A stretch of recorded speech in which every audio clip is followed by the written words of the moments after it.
नमस्कार विद्यार्थी मित्रांनो, 2025चे नोबेल पुरस्कार जाहीर झालेले आहे बरं का.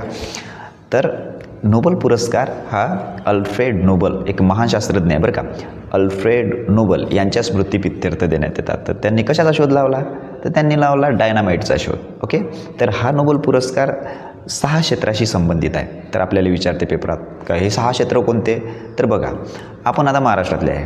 महाराष्ट्रातले जास्तीत जास्त लोक 4 प्रकारचे शिक्षण घेतात. तर पहिला प्रकार पहा, सगळ्यात गरीब आपल्यासारखे सगळ्यात गरीब घेतात BA. ओके, BA घेते. BA जर नाही झालं तर जास्तच पर्सेंटेज आहे ओलीशे तर ते घेते BCom. ना बमाट पर्सेंटेज आहे बा, 70 80 90 चालले तिकडे, 100च्या वर नाही जात, 100च्या वर नाही जात बरं का, नाही तर चालले 100च्या तिच्यात. तर जे जास्त पर्सेंटेज घेते ते करते सायन्स.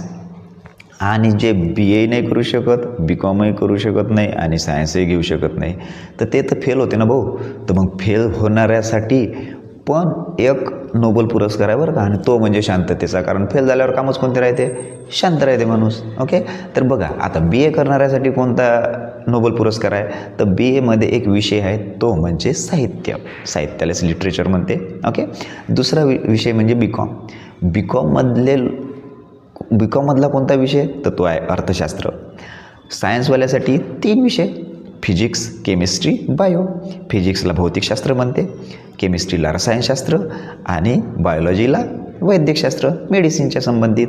आणि फेल होणाऱ्यासाठी शांततेचा नोबेल पुरस्कार. हे झाले 6 क्षेत्र. तर बघा आता आपण पाहू की ह्याच व्हिडिओमध्ये, कारण जास्त पुढे जर घेतले तर व्हिडिओ लंबा होईल. तर आता पाहू आपण का वैद्यकशास्त्र म्हणजे बायोलॉजीमध्ये कोणत्या 3 लोकांना नोबेल पुरस्कार मिळाला. तर बघा, पहिले आहे मेरी ब्रको.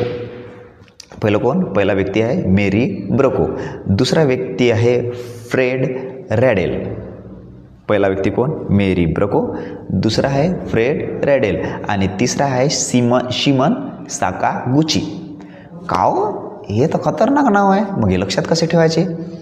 काहीच नाही, छोटे एक शब्द घ्यायचा आहे. बघा, मेरी ब्रकोतला मेरी घेतला, फ्रेड रॅडेलमधला फ्रेड घेतला, मेरी फ्रेड. आणि शिमन साकागुची, एवढं मोठं काय घ्यायचं? गुचीच घ्या ना, म्हणजे मेरी फ्रेंड गुची. कशी? मेरी फ्रेंड गुची. बस. कोणता क्षेत्र? आपले वैद्यकशास्त्र म्हणजे मेडिसिनमध्ये. म्हणजे समजा तुम्हाला जर विचारला का वैद्यकशास्त्रातला नोबेल पुरस्कार